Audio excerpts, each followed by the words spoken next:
Hi, everyone. Welcome to our webinar. Thank you so much for joining us today. My name is Natalie Doran. I am the Director of Customer Support at Diagnosis. And it's my great pleasure to join our speaker today, Dr. Oliver Marmoy, who's going to discuss pediatric visual electrophysiology. And he's specifically going to be focusing on adaptations and considerations when testing children. Before I introduce him, I'd like to mention that he's going to present for about 30 minutes. We'll try to leave about 30 minutes for questions from our audience. He's very interested in answering any questions that you all have, so we're going to try and get through as many as we possibly can in the session today. If you do have a question during the presentation, open the question pane during his presentation and type it in. You can do that by clicking on the icon. It's the little question mark in the dialog box in the upper right hand corner of your display, and then we'll try to get to as many of those as possible in the Q&A section. One other note is that we are recording this webinar, and we will be sending a recording out tomorrow for all registrants, regardless of whether or not they were able to attend.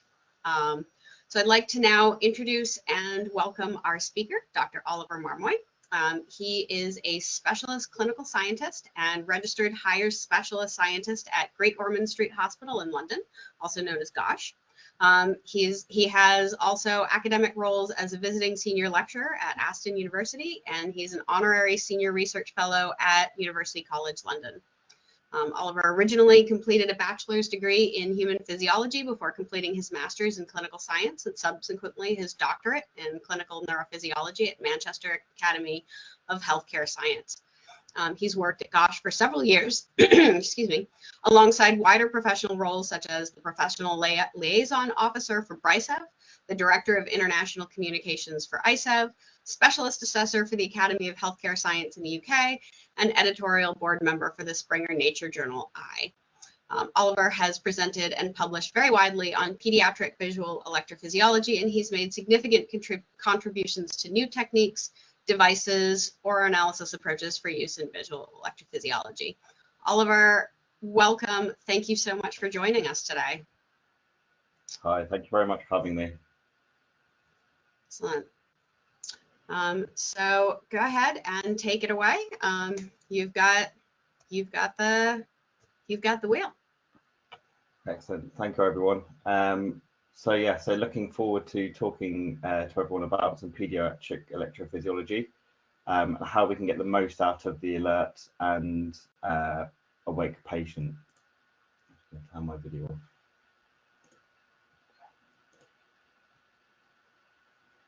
As Natalie said, I'm Oliver Marmoy from Great Ormond Street Hospital in London. And today I'm going to be going over a variety of pediatric adaptations in electrophysiology and how we can record a range of electrodiagnostic tests in children of any age. And it's mostly going to focus on visual evoked potentials and flash electroretinography and the GOSH-ERG protocol. And inside this, I'll include our reference data and considerations when testing. And to demonstrate how easy it can be to record a pediatric test appointment, all of these topics will go on during the time a full pediatric appointment is played to you in the background. So why do we need to modify our tests? Well, we know that the ISO standard tests allow comparability across labs. They provide recognized waveforms with a known physiological origin. But sometimes these are very tricky in younger patients or those that are neurodevelopmentally diverse. So usually they require patients that are a little bit older. And we know that the full field ERG can take up to an hour, requires dark adaptation or at least 10 minutes. Corneal electrodes typically, although you can use skin electrodes, and pupil dilation. Multifocal ERG or the PERG to assess macular function requires corneal electrodes typically and steady fixation. An EOG can require cooperation with saccadic movements and long dark and light adaptation times. The VEP is a relatively quick test where we can do pattern of flash with accommodations. And of course, a lot of pediatric electrophysiology patients having electrophysiology as part of a variety of tests that may be done that day, such as visual acuity, imaging, and consultation. So if we can use and maximize the amount of information we can get within the two major tests, we can minimize this to only about 30 minutes chair time and combine the tests on top of each other to get the most diagnostic information.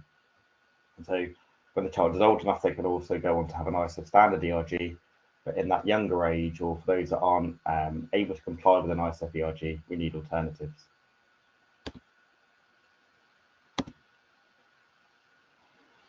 And some other specialties will go and use different equipment to try and get more cooperative patients. So this image here is what they use in radiography. They have a little tube which they put a baby in, which doesn't look particularly comfortable, or of course you can restrain them. But the problem with using that is if you have a happier child, you generally get less quality, less noise and more data quality. And of course, if they're getting upset every time they come for an ERG or VEP, then that can affect their perception of healthcare. And of course, a lot of these are patients that are going to have repeat measurements or may have retinal dystrophy, which requires monitoring. So we don't want to put them through trauma each time. And of course, this is always a very stressful time for patients and families. Their patients may have visual impairment or suspected visual impairment. So we can make this fun and make them part of the journey as well. And another consideration is also the anaesthetic problems. So if they go under anaesthetic, there can be risks to neurocognitive development and obviously immediate cardiorespiratory problems, as well as it affecting the ERG. So doing it in a way and alert patients gives us the best chance of getting the most reliable responses.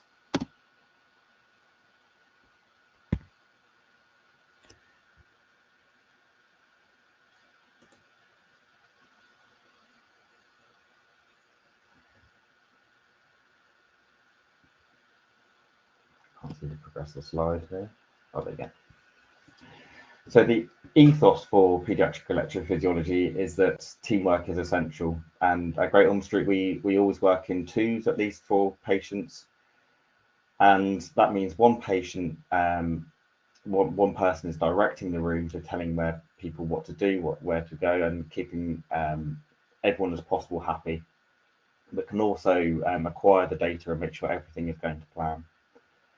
It's also about using alternative protocols or adaptations to get complementary information, so maximizing the test information we can get with a minimal amount of stimulus or interaction with the child. Of course, we also want to maximize data quality, so we can use interleaved averages, so using every other run to acquire an average, and intermittent, and I'll show you that in the pattern VPs in a second.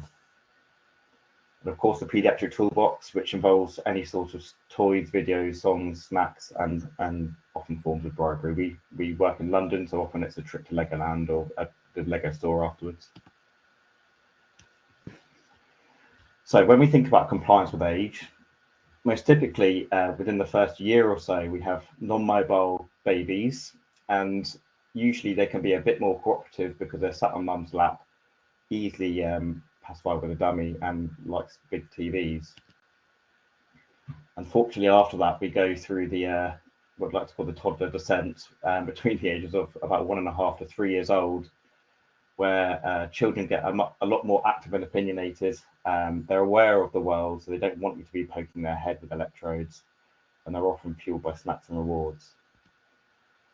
After that period, the cooperation tends to get a bit better, and they can know how to behave and reason. It's just whether they choose to do that during the appointment as well. So to demonstrate that, my daughter is coming up to 2.5 years, so right slap bang in the middle of the toddler descent.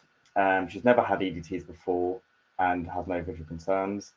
But during this webinar, we're going to have a full appointment going on in this black box you can see on the side here, and to demonstrate how easy that can be in a challenging patient age. So hopefully Natalie can bring over the video.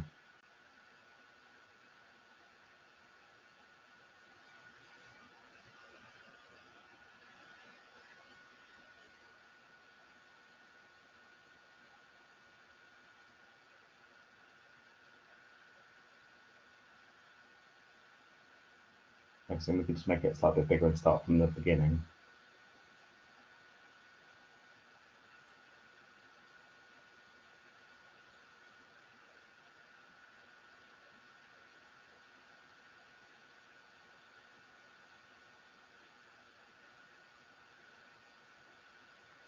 Excellent, thank you very much.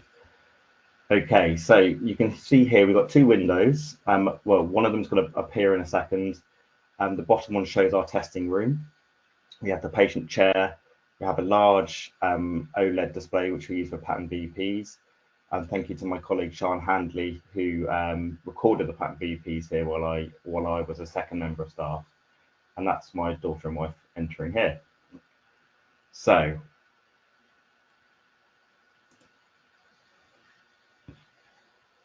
press the slide. Excellent. So, what usually starts with the appointment is picking a DVD, as you can see here.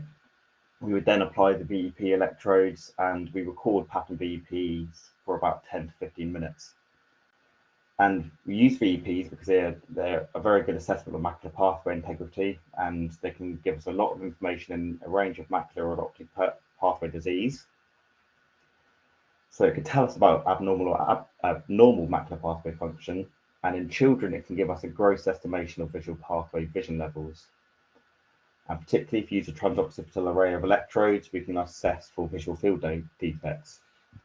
But in order to use these in children for these purposes, we need an understanding of how well or how they're affecting field defects or other pathological states. So how do we record them? You can see I'm starting to apply the electrodes to Isabel's head here while she's watching a video. Also, just to note, you can see that Sean, who's recording, has got two screens up here. She's got an acquisition screen and a live video feed, which is what you're seeing in the top video there of what Isabel's doing. So we typically use Coban wrap to wrap the electrodes around the head. We sat on mum or dad's lap, and we allow all sorts of snacks and other comforting things, so their favourite toy or blanket or anything like that. And we use interrupted stimuli. So in between watching the trolls, she'll be presented with pattern stimuli, and then we'll revert back to the trolls with continuous audio so that it maintains their attention.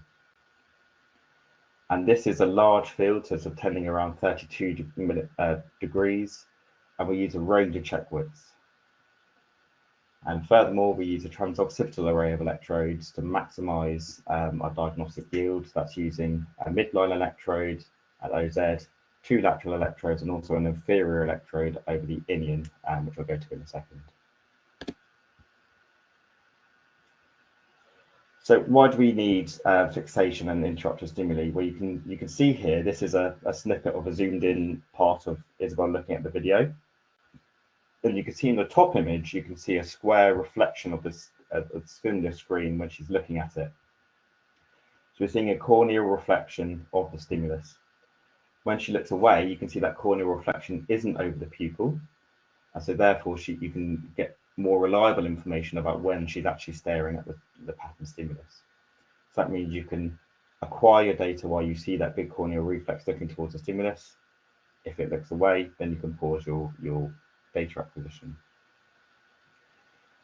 And a lot of this is about doing it intermittently with the videos, maximizing attention, but also using interleaved averaging, so using one after another of averaging so you can look at reproducibility. As I mentioned, audio should be continuous, so even when the patterns are presented, they feel like they're still watching the trolls or whatever program they chose. And when doing monocular testing using a pair of glasses that's got an occluder in one eye or a patch for one eye, usually works best.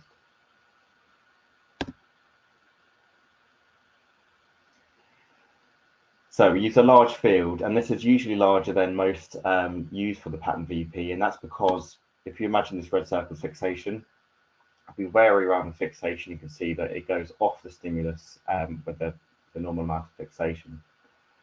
When we use a large stimulus screen, you see even with that same amount of fixation, it stays within the fixation monitor. So therefore you have a maximum amount of chance of stimulating the macular region.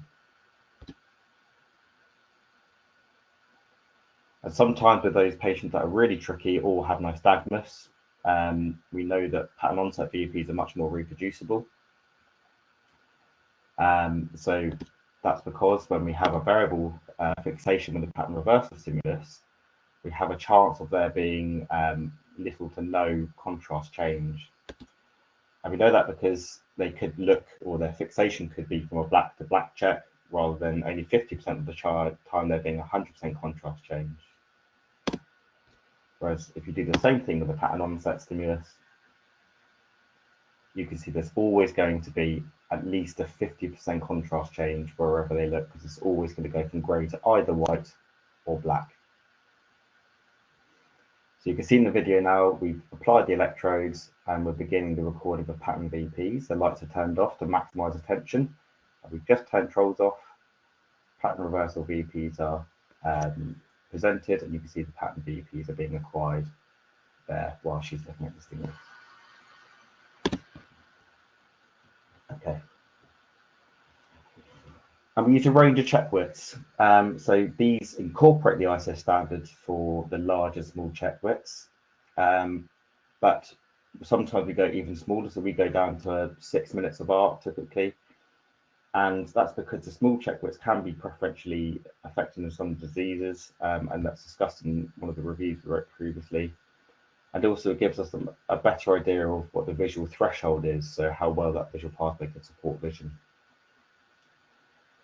We also go to larger check widths, so larger than the ISO standard check widths, up to 400 minutes of arc, because that can be affected in certain conditions where because the large check widths are more dominated by the paramacular fields, or they can be used as a very coarse stimulus when other pattern VEPs are severely attenuated. And this can be particularly useful for patients that have very immature visual pathways, or patients that have very abnormal VEPs, which are wanting to monitor. For example, if they don't have a 50-minute of arc check width VEP, they may have preservation of the larger checks.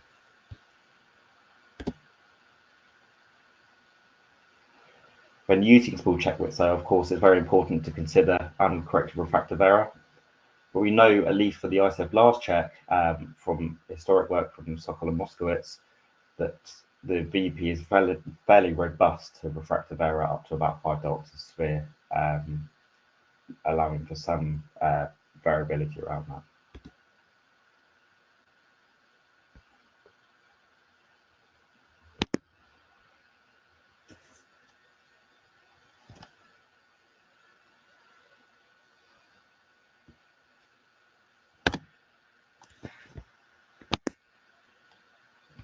So just struggling to progress the screen again.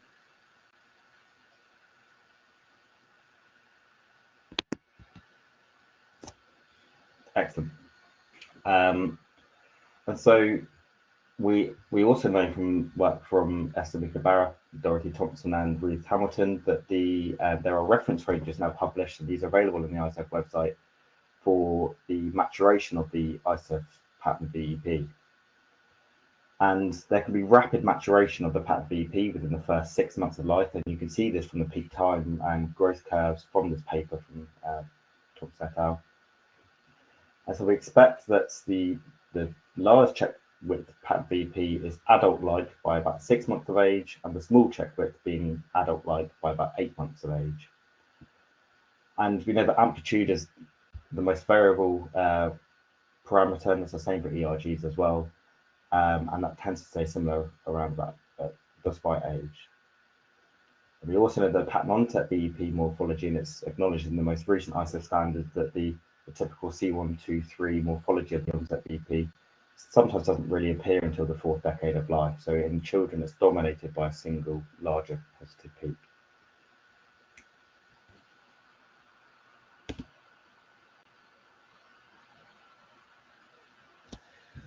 And so when recording pattern VEPs, I mentioned there we use a transoccipital array, and that can be including an OZ, but one of the most important features we find is use of an inion electrode.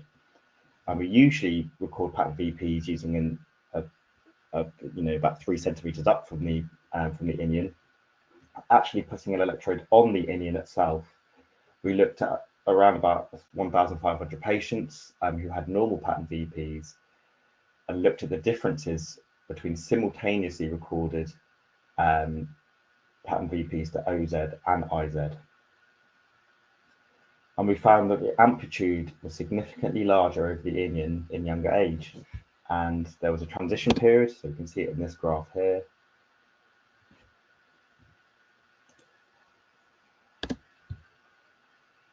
There we are. When you look at the difference between IZ and OZ, you can see that at the younger age, below 8, the inion electrode is far larger than that of the OZ electrode. There's a transition age between around about 8 and 9, and then after that age, for the large check VP, generally we don't see much significant difference between the two electrode sites. But for a small check VP, we know that that transition point shifts all the way up to the age of 12. Generally, for all pediatric recordings, we recommend that you should use the inion electrode because it gives you large amplitude VPs. Because if you use a cutoff of 7 microvolts as your amplitude threshold limit, we found that if you applied that to the data, we would have had more false positives of the disease, or there be a macula pathway dysfunction compared to using an inion electrode as well.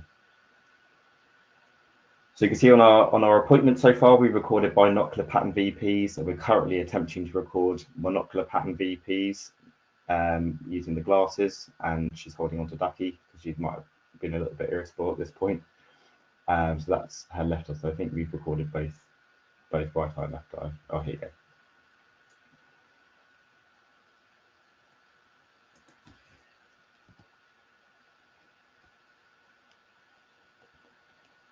So that's the inion electrode. So using lateral electrodes also gives us more information about those that have atypical head shapes, like plagioccephaly, but also most importantly used to identify chiasmal and retrochiasmal lesions.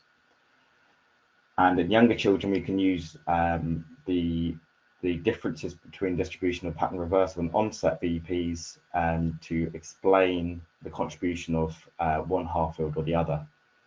And I won't go into that in full detail here, but recommend the papers of one of which is a review that came out this year, but also the pattern onset and reversal VP paper came out in 21, which will detail this much more than I can elaborate here.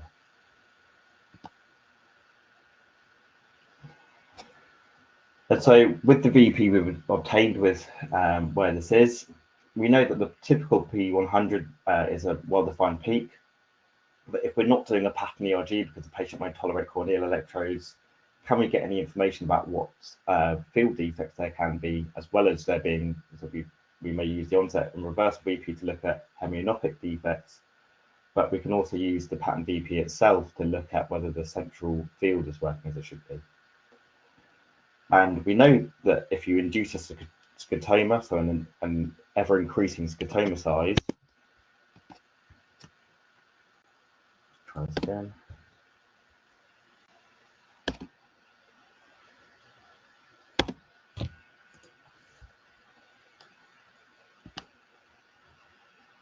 Excellent. When you induce a scotoma, the P100 amplitude decreases, and you get the emergence of an earlier positive peak and a broadening of the waveform. So you can see here with a 20 degree scotoma on a 30-degree field, you get this really prominent P80, we've called it here. And that's the same component which you get in half fields from the contralateral hemisphere, which we know to come from paramacular origin. And so generally when you get a bifid pattern VP, it alludes to there being a reduction in central field sensitivity. So you can see now that we've recorded pattern VPs in Isabel, and we've moved on to flash ERGs. So how can we do this? So we tested now for about 15 minutes. And so how can we utilize the remaining 5 minutes of compliance that Isabel's probably got left in her to record an ERG? Well, we use an alternative protocol, which we call the GOSH-ERG protocol, which was first designed by Tony Christ in the 1990s, and it's been refined over the years in line with ISO standards. But it's use of pre-gel skin electrodes, no pupil dilation, and no formal dark adaptation required. We use the handheld flash stimulator, which is the color flash from diagnosis, and use a faster stimulation presentation of 3 Hz. And what we're using here is an exploitation of the different spectral and luminance properties of the retinal cells with bias towards rod or cone systems.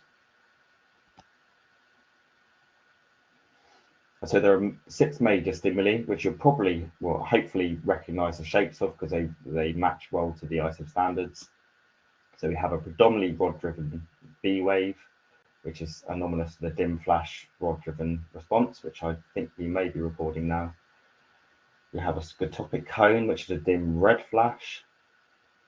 We have a scotopic mixed rod cone and a scotopic maximal flash stimulus, which is a white flash. And then we turn the lights on and have a snack and record a photopic cone and photopic 30 Hz stimulus.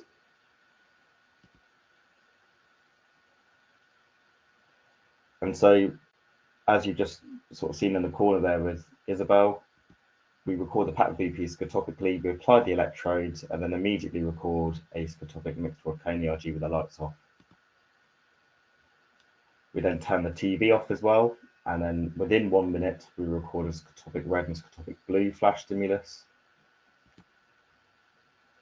We'll then record so we're recording blue at the moment, and then after that, we'll do a scotopic maximal flash. That's a very bright flash recorded, stimulated once every 10 seconds.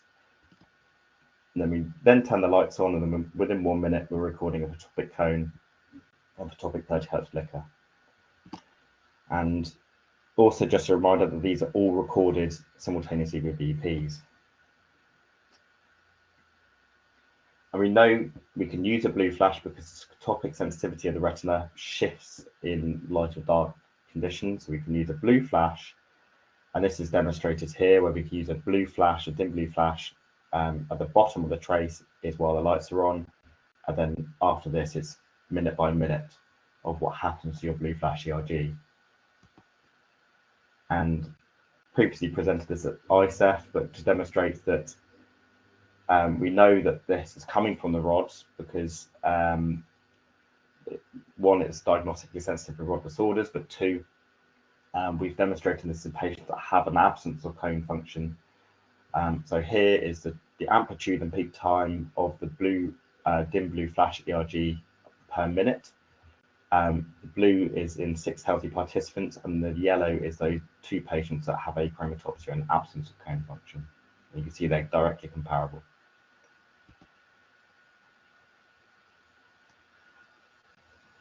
And we've previously demonstrated in the cohort of patients that have had both the GOSH-ERG and an ISEF ERG, that the GOSH-ERG protocol has a very high diagnostic sensitivity. It's very similar to the ISEF standards in terms of its diagnostic sensitivity, but most importantly, it's also got a similar morphology in those pathognomonic type ERGs where you need the shape of the ERG to give you a diagnosis.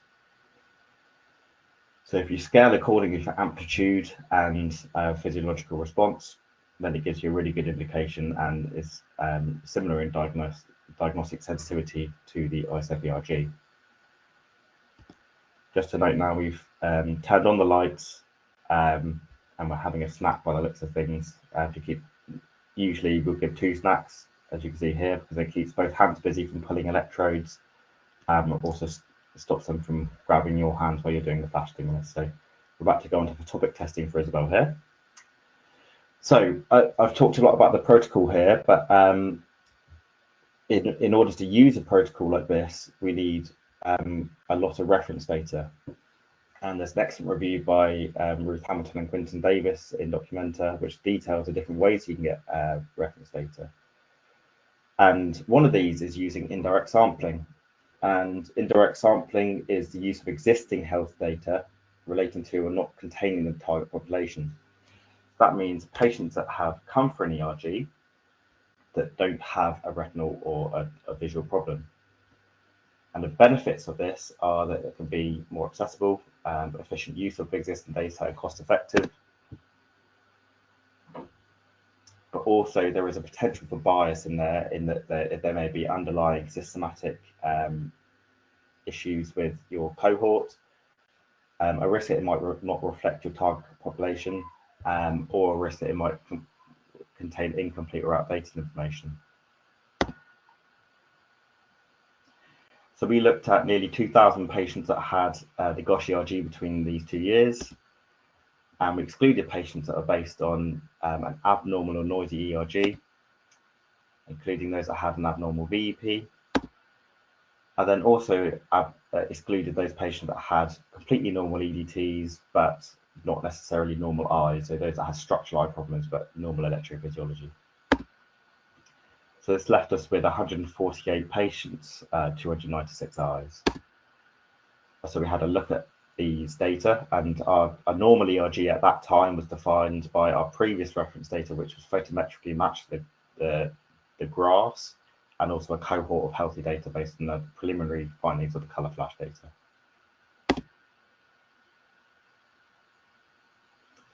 So what conditions did we keep? So we excluded all patients that had high refractive error, or those that were looking like this little boy here, and being a bit grumpy during testing. But generally these were referrals for reduced vision, sensory neural hearing loss where they're exploring to see if there's any retinal involvement, suspected visual field defects or family history of retinal diseases, quite a lot of craniosynostosis patients, patients that had idiopathic nystagmus, or systemic disease where they were wondering whether there's systemic retinal involvement or suspected albinism. Some other visual complaints included things like photophobia, or difficulty reading and things like that, in which they were unsure about retinal function. Out of this, we got quite a wide range. We got very minimal number of patients between the age of 4 and 5. And we found that there was very good agreement between the eyes for each of these parameters. And the reference data advised, the guidance is that we can use each eye independently if they're not perfectly correlated. And so we felt here that they weren't necessarily perfectly correlated, but they were quite highly correlated. We proceeded to treat them together, but it's likely for any future use we'll treat them independently.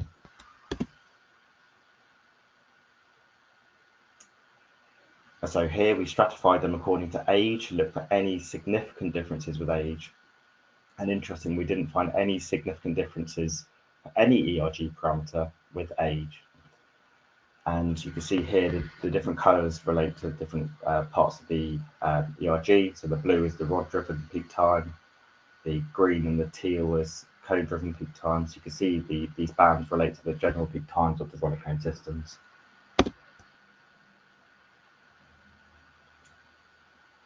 And these are our resulting curves. So we fitted them with a Gaussian fit, but importantly, we shouldn't use a Gaussian fit as advised in many normative data samples, because we have a risk of underestimating that lower portion.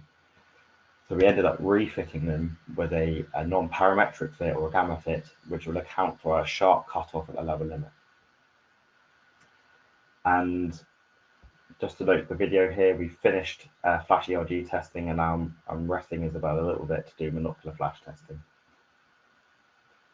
So after we fitted them with a gamma fit, we produced the following reference data. And these are the reference data based on 296 eyes.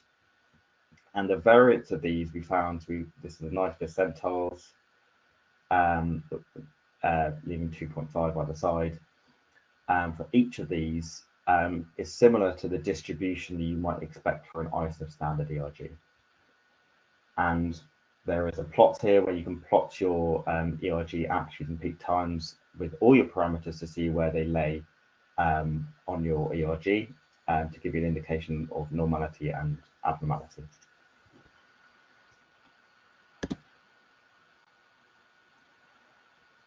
And so additionally, whilst we got these highly reproducible reference data, and we've used it a long time in clinic, we've never formally looked at the intersession variability of this. So what happens if Isabel comes back in a year? How much variation could we expect within that time? And so thank you to Lisa Tucker and Ronan Wilcox, who are two of our master's students at Great Ormond Street, who underwent the GOSH-ERG once a week for 6 weeks. And we can see here the plotted medians, so 100% being their baseline amplitude, and then looking at what percentage change they would have as a median over these 6 weeks. And the error bars represent the interquartile range, but when I calculated the coefficient of repeatability, it suggests that the variance is within 22% of the GOSH-ERG. This ranged up to a maximum of 27%. So as a general rule of thumb, would suggest that a 30% threshold for intra-session variability is likely the most robust measure. And that's similar to the inter-session variability of ISEF ERGs, which has been said to range between 27 to 56%. So if anything, it's on the lower side of that, suggesting they're very repeatable.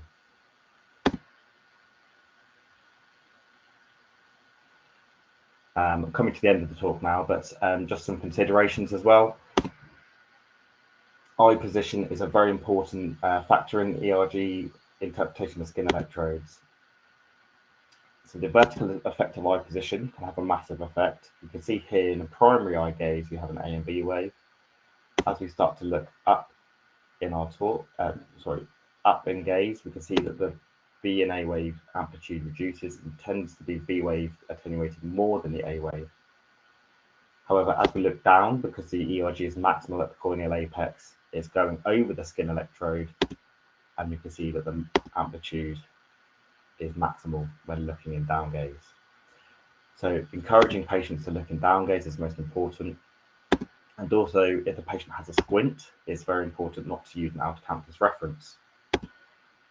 And that's because we know that if the out-of-campus reference or using a mid-frontal reference here, and that's because if we were to look at these differences, and we know we use differential amplifiers, we're looking at potential differences between each electrode. Here, if they're in primary gaze, we get a large signal from the active electrode and little to no signal from the reference. But when they start to look between the electrodes, they start to come into common mode, which will reduce your difference and therefore reduce your amplitude. So if the patient has a variable eye position or has an exotropia or anything like that, generally we would use a mid-frontal reference rather than out-of-campus.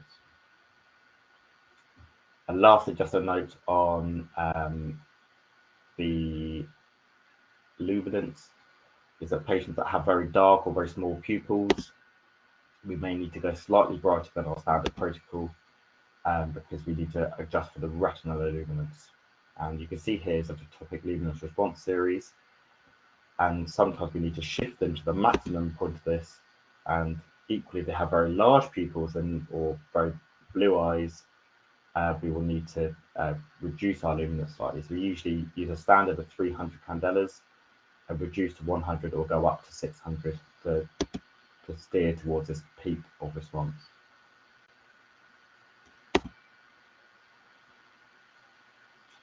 Okay, so we've dewired here, so we can get rid of the video. So during the talk, Isabel's completed a full ERG assessment, and that's included a multi-binocular pattern reversal VEPs, and it tells us that there's normal bilateral macular pathway function. There's also pattern onset VEPs that are recorded multi-channel, so that tells us that each hemisphere is working as it should be.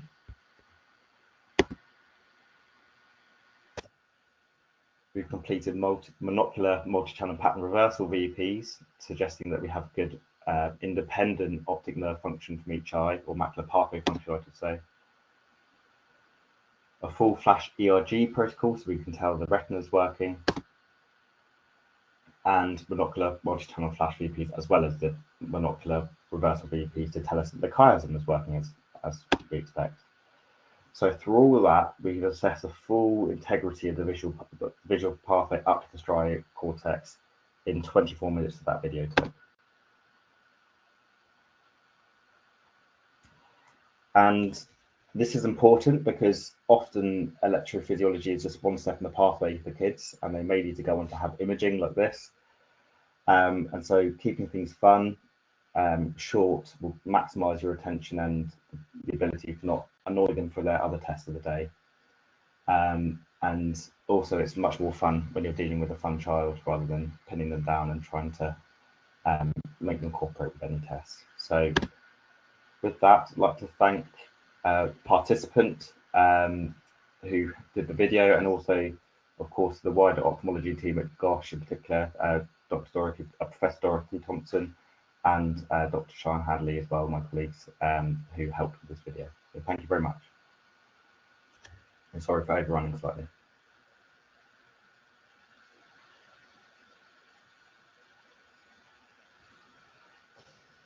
Great. Well, thank you so much to Oliver for that fantastic talk. We do have some questions. Again, if you guys have any questions to add to the Q&A, please put them into the chat. We do have some questions that have come in.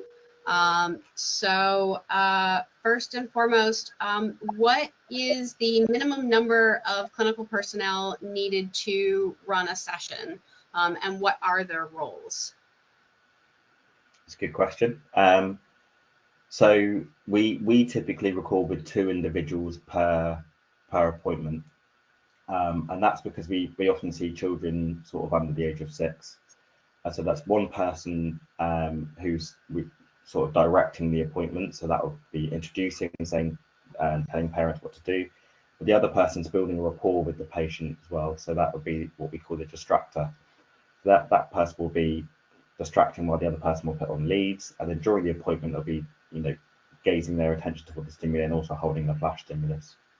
With older children, you can definitely record it on your own, but it's when you get to that point where you need a bit more of a sterner word to make them attend to stimuli, where you might need 2 people.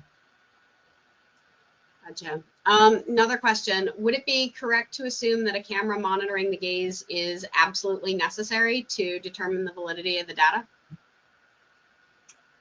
I would always encourage it, yes, because children can be very quick and they can look around and get distracted very easily. So you need a very live view of the eye. If you can see the patient's fixation, if you're behind the monitor, for example, then I think that would work equally well. We don't always record. The recording was just for this webinar, but we always have a live feed of the video so we can see where the patient's looking. Because sometimes it can look like they're appearing, but they've actually got their eyes closed, or they're staring at their toy, which is below them. So I would think it's important for pattern VEPs. When reviewing the data, how do you match the timing of the recording with the video of the patient's gaze? Do you use timestamps? Do you replay the data and the video synchronously, or do you just use that recording in the moment and not refer back to it later?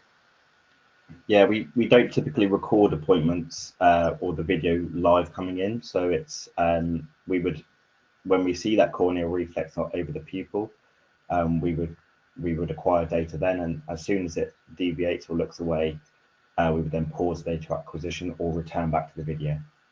Depending on how tolerant the patient is, usually we would try and keep the pattern on for a bit longer, but if they're very fleeting attention, we would alternate between the video and that to try and maximize their fixation on the stimulus. Gotcha. Do you ever recommend doing tests under sedation? And if so, like up to what age group, and do you find that it affects the test quality? I don't personally do them under sedation. We, on rare occasion, we might do an electrophysiology test under sedation, but I'd say that's probably once every year, once every couple of years, when it's usually a patient that's much older and we can't get anywhere near. But generally, because of the, as I mentioned at the start, the difficulties with the effects of sedation or anesthesia on the ERG, as well as the long-term effects of monitoring, is we generally find that we're able to record in the majority of patients is critical. In the GOSH protocol, do you dark adapt? And if so, how many minutes? So no, we don't formally dark adapt. So I showed it on one of the slides, but typically we're starting the mesopic process when we're doing pattern VEPs first.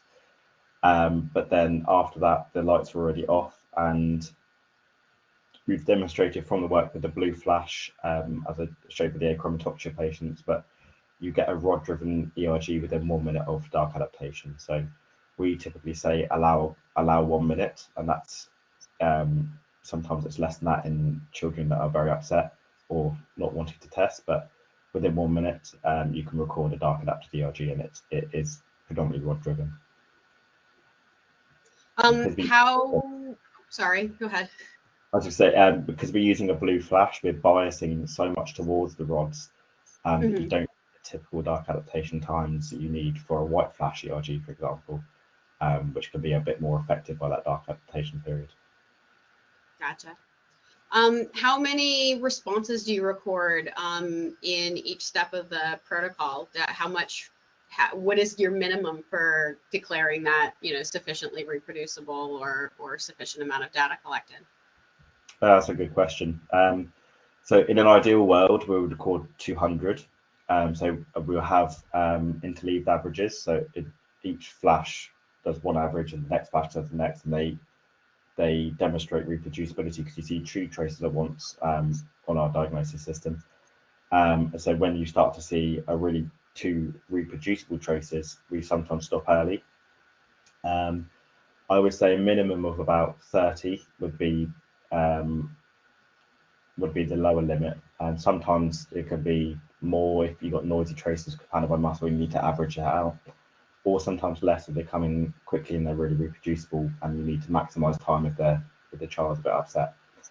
So it's very dynamic, and I think it's, rather than saying a specific number, it's used based on your quality assessment in the moment, and looking for reproducible waveforms is really, really important. It's demonstrating repeatability rather than just saying I'm going to do 50 and go from there. Next question. When you measure multi-channel VEPs and ERGs at the same time, are you finding that you have enough input channels in the diagnosis amplifier? Do you find you're having to compromise it all there? I think I'd always like more, but I'm from a neurophysiology background, so we used to have 26 or something. But no, usually we have sufficient number. So we record with a multi-channel VEP, we would record in a flash protocol, for example, we would have OZ and the 2 lateral channels going into our lower banks, and then simultaneous ERGs in the upper bank. Then we have a virtual channel looking at the difference between the left and right occiput. So we would have 6 channels per se, but 5 plugged in live channels. But that allows us to look at distribution over the transoccipital occiput, also the difference between eyes if we're looking for across symmetry, and also simultaneous ERG and VEP. Also throwing my own answer in for that one, the diagnosis amplifier does have the 5 input channels, but we also, as Oliver mentioned, we do have the ability to do input channels, or virtual channels rather, which can add or subtract the inputs between multiple channels, or refilter them digitally, so that you aren't limited to just a 5-channel protocol. All right, next question. Someone asked if there's a certain template that you follow when it comes to interpretation of the results and delivering a report to the patient or referring physician that you would be able or willing to share. Template, not necessarily a template, but we do use a standardized format in our reporting, and that's, it's quite closely based along the ISF standard type system. But yeah, I'll be happy for anyone to reach out directly. I'll be happy to chat through them in how we would use it in generating reports and things like that. Questions are flooding in, so we do still have another 10 minutes. We'll try to get to as many of these as we can. If we aren't able to answer your question, again, we will be reaching out after the webinar to answer your questions if possible. All right, next one is, with the child sitting on mom's lap, do you see any artifacts from this? And if so, can you filter them? And are there any special considerations that could be or should be taken to help avoid recording these movement artifacts from wiggly kids on mom's lap? Yeah, that's a really good point, actually. It's not usually from mum, but it's as you probably saw there, kids often lean into their mum and dads and use them as a backrest, which is really good because you reduce your muscle artifact in your neck. What we do find though is that the leads tend to trail down, get stuck between mum and dad, or mum's arm goes over it, and then they, with one swift movement, they might yank all the leads off by accident. So generally what we do is twist the electrodes together, and what I tend to do is tape them to the shoulder. That means they're coming down and taped to the shoulder, allowing enough movement of the neck, but then also it's keeping them out of the way. But generally, no, I think VEPs in particular are quite robust, and because you're using quite a faster stimulation rate, having your rejection levels on will reject any big movement artifacts, and then you're left with, because you're using quite fast, it doesn't matter if you reject a few, because it means that you'll get good quality data after that. So we don't find too many artifacts at all. Okay. Here's a gimme. Is the GOSH protocol detail available on the ICEV website? No, it's not. It's not available on the ICEV website. It's not an ICEV standard. It's an alternative protocol. So details can be found in the papers by Tony Chris, which is in 1992. Perhaps we could share that if anyone asks, and also the paper that we published in 21 or 23, which compared the ICEV ERG and the GOSH-ERG in the same patients. What will also be, for anyone asking about the reference data, we're hoping to publish that very soon, and that will be available as well, and that will detail the full considerations and the process of recording a GOSH-ERG. So hopefully in one package it will be available to people. We also have, of course, if you have a collar flash, we do have our copy of the GOSH protocol as well that we can provide to anyone who's looking and has a diagnosis system. Here is one. You mentioned that when recording ERGs in eyes with squint, it's recommended to use a mid-frontal reference electrode rather than the outer canthal one. Do you have any insight on why the mid-frontal reference isn't used routinely for everybody? And then there's a follow-up, but we'll start with that one. Yeah, no, it's a good point. Anecdotally, but not, and this will come out of the reference data as well, because we're comparing the two electrodes where we've done it clinically. But I would say anecdotally, the FZ reference sometimes gives you slightly broader V wave peaks, but only in some children. So the best quality is usually with the outer canthus, and that follows other ICEV standards and other ERG protocols. But no, we use an FZ reference quite routinely. Another difference is in very little babies where they have big chubby cheeks. The active electrode can sometimes sit almost horizontally. So using an outer canthus reference can sometimes be a bit better than using an FZ. But it can vary, and sometimes you need to be a bit dynamic, and if you're getting a slightly ill-defined response, then try the other reference to make sure it's not a localization thing. And sorry, I just thought of we also wrote a chapter in Taylor and Hoyt's Pediatric Ophthalmology and Strabismus, in which we detailed the full GOSH-ERG protocol as well, which will detail it in much more process-driven response. Sorry. No worries. And then quick follow-up, in eyes without strabismus, would we expect the ERG amplitude to differ depending on whether the reference is placed at the outer canthus versus the mid-frontal position, which you kind of just answered, but do you have anything to add to that, or?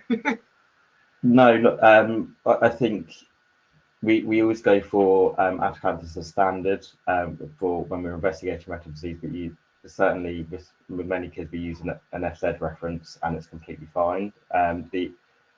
The decision would be usually how reliable you think the child is to stay in primary gaze.